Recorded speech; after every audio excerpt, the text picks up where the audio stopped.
Bienvenidos. Hoy vamos a explorar una filosofía que, a ver, no nace en la calma de una biblioteca, sino más bien en el fuego de la historia. Efectivamente. Es un pensamiento que brota directamente de la vida y, muy a menudo, de la herida. Y de una vida extraordinaria además. Vamos a hablar de María Zambrano. Y para entender su pensamiento no hay más remedio que entender su biografía. Son dos caras de la misma moneda. Su filosofía es, en esencia, la respuesta a las catástrofes que le tocó vivir. Exacto, no es una filosofía de despacho. Nuestra misión hoy es desentrañar su gran diagnóstico del problema de la modernidad, una idea que ella llamó la herida de la razón. Eso es. A través de los textos que nos han llegado, veremos cómo una razón que se divorcia de la vida acaba provocando un sufrimiento inmenso, tanto personal como colectivo. Y veremos también su propuesta para curar esa herida que es tan radical hoy como lo fue entonces. Es una invitación a pensar de otra manera. Con todo el cuerpo, no solo con la cabeza. Justo. Con todo el cuerpo. Pues empecemos por la persona. María Zambrano, nacida en Vélez, Málaga, en 1904. Y hay un dato que me parece brutal desde el principio. A ver. Sus grandes reconocimientos, como el Premio Príncipe de Asturias o el Cervantes, le llegan al final de su vida, ya en los años 80, Sí, muy tarde. después de pasar casi medio siglo olvidada por su propio país. Eso ya nos dice algo. Nos dice que fue una figura incómoda, que no encajaba. Su vida es la clave, como decíamos. Nace en una familia de maestros progresistas de la Institución Libre de Enseñanza. Un ambiente muy culto, ¿no? Muchísimo. Su padre era amigo íntimo de Antonio Machado, así que imagínate, se cría en un ambiente de una cultura muy viva. Fue una lectora voraz desde niña. Su primo le descubre a Nietzsche, a Lorca, y aterriza en la universidad en un Madrid que era, una fiesta para la inteligencia. El de la generación del 27. Ese mismo. Y fue de las poquísimas mujeres allí, codeándose con figuras como Clara Campoamor o Victoria Kent. Y los textos revelan que su vida no fue un camino de rosas, para nada. Fue una sucesión de crisis que ella supo transformar en materia para pensar. Totalmente. Por un lado, la crisis vocacional. Ella misma cuenta la presión de la época, esa idea de que los hombres hacen filosofía. Sí, que la hizo dudar mucho. Claro, pero también crisis muy físicas, como una tuberculosis que la tuvo postrada en cama un año entero. Me imagino esa oscuridad, ese parón forzoso. Y es en esa oscuridad donde probablemente empieza a gestar su filosofía. Se da cuenta de que el pensamiento no puede ignorar el cuerpo, el dolor, la fragilidad. Claro. Pero la crisis definitiva, la intelectual, es su ruptura con su maestro, con Ortega y Gasset. En 1934 publica su primer libro importante, Hacia un saber sobre el alma. Y Ortega no se lo toma muy bien, ¿no? No. Ortega, que había acuñado el concepto de razón vital, la reprende. Le viene a decir que se está yendo demasiado lejos, que el alma no es territorio de la razón. Es increíble. Él le marca un límite y ella, en lugar de aceptarlo, decide que justo ahí, en ese territorio prohibido, es donde tiene que investigar. Es un acto de una valentía intelectual tremenda. Estaban haciendo su razón poética precisamente al desafiar a su maestro. Totalmente. Se da cuenta de que la razón vital de Ortega se queda corta, que para entender de verdad la vida, la razón tiene que sumergirse en las profundidades del alma, en lo que no es tan lógico ni tan ordenado. Y ahí empieza su camino en solitario. Un camino que la lleva directamente al abismo de la guerra civil. Hay un detalle que lo resume todo. El de su vuelta a España, ¿verdad? Ese. En 1937, cuando la guerra está ya decantada y la República prácticamente derrotada, ella y su marido, que estaban en Chile, deciden volver. Vuelven a la derrota. Exacto. Alguien les preguntó por qué volvían a una causa perdida, y su respuesta fue, precisamente porque está perdida. Ese gesto lo es todo. Es un compromiso ético absoluto, no con la victoria, sino con la dignidad en la derrota. Y ese compromiso le cuesta 45 años de exilio. 45 años. Pero aquí viene una de las genialidades de Zambrano. Transforma su tragedia personal en una categoría filosófica.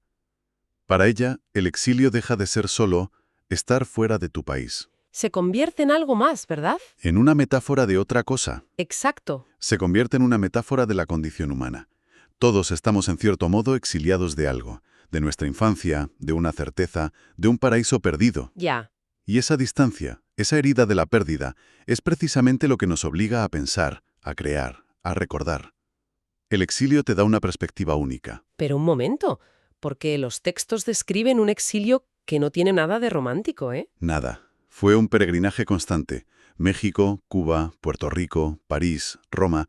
Y aquí hay un dato que me ha dejado helada. Dime, a pesar de ser una de las mentes más brillantes de su tiempo, nunca tuvo un trabajo estable.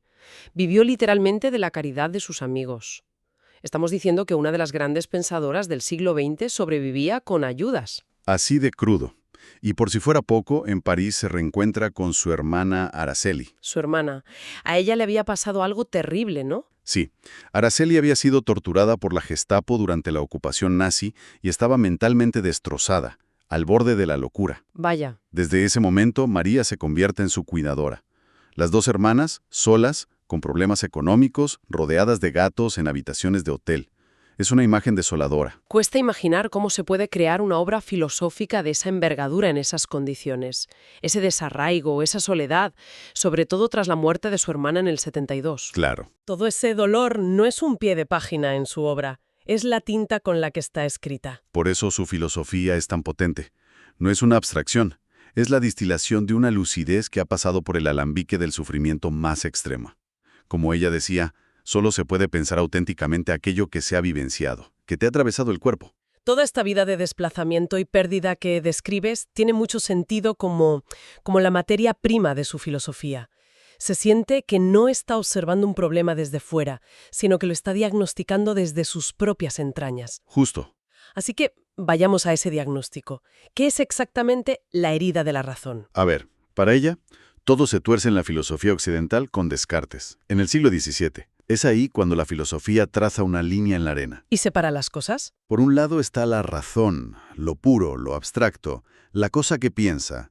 Y por otro lado está la vida, con todo su caos de emociones, el cuerpo, la sangre, lo que los griegos llamaban patos. Y la filosofía moderna elige un bando. Elige un bando, claro. Se queda solo con la primera parte. Decreta que la razón es la única realidad válida del ser humano. Vale, la razón se proclama reina y señora. Pero, ¿qué pasa con la otra parte? ¿Qué ocurre con esa alma abandonada, con todo ese mundo de emociones? ¿No puede simplemente desaparecer? No desaparece, claro que no. Se queda a oscuras, reprimida. Y su primer grito de auxilio, según Zambrano, es el romanticismo en el siglo XIX. Lo ve como el primer síntoma de la enfermedad. El primer gran síntoma. Esa alma, al no tener la luz de la filosofía para entenderse a sí misma, se expresa de forma caótica, desbordada. Como ella escribe, se busca a través de la naturaleza enfurecida, los abismos insondables y las tempestades fragorosas. Ya. Pero en realidad, esos abismos no están fuera, son un reflejo de sus propios abismos interiores. Entiendo. El romanticismo es el primer grito de esa alma abandonada. Pero eso se siente, no sé, literario, casi contenido en el mundo del arte. ¿Llegó a hacer el vínculo con las catástrofes políticas reales que ella vivió? Ahí está el salto mortal de su pensamiento. Para ella, el romanticismo fue solo el primer aviso. El síntoma final, el verdaderamente terrible, fue la violencia del siglo XX. O sea, que conecta directamente. Directamente, sostiene que todas esas fuerzas que la razón había reprimido y despreciado, lo sagrado, la emoción, la sangre, el instinto, al no tener un cauce para expresarse de forma creativa, regresan de la peor manera posible. De forma destructiva. Exacto. Espera, ¿estás diciendo que para ella el fascismo, por ejemplo, es una consecuencia de un error filosófico de Descartes? Exactamente. Para Zambrano, el fascismo y las guerras mundiales son el retorno destructivo de lo sagrado. Es la violencia pura, un mundo sin rostro, que emerge cuando la inteligencia se desvincula por completo de la vida. Es lo que pasa cuando dejas al alma a oscuras durante siglos. Al final, vuelve como un monstruo. Eso es un diagnóstico demoledor. Si esa es la herida, significa que seguimos sangrando por ella. ¿Cómo se manifiesta hoy ese divorcio entre razón y vida? Absolutamente. La herida sigue abierta. Nos ha llevado, por un lado, a un individualismo extremo, a un solipsismo.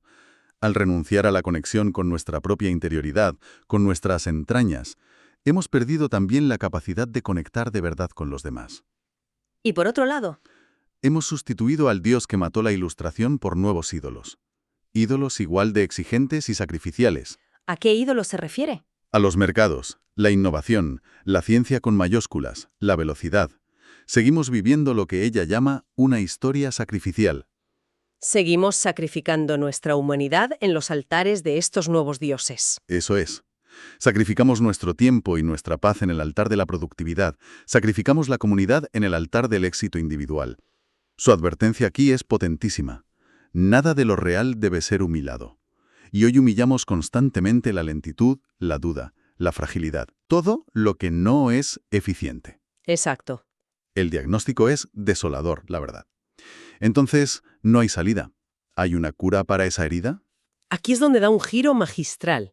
Para ella, esta crisis profunda, aunque sea terrible, es también un privilegio. Un privilegio. ¿Por qué?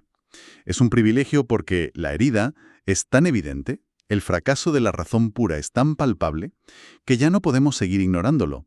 Nos obliga a dejar de resbalar sobre la vida, como decía ella. Nos fuerza a hacer algo que hemos olvidado. Pensar desde las entrañas. Pensar desde las entrañas. Me encanta la expresión. Es muy física, muy visceral.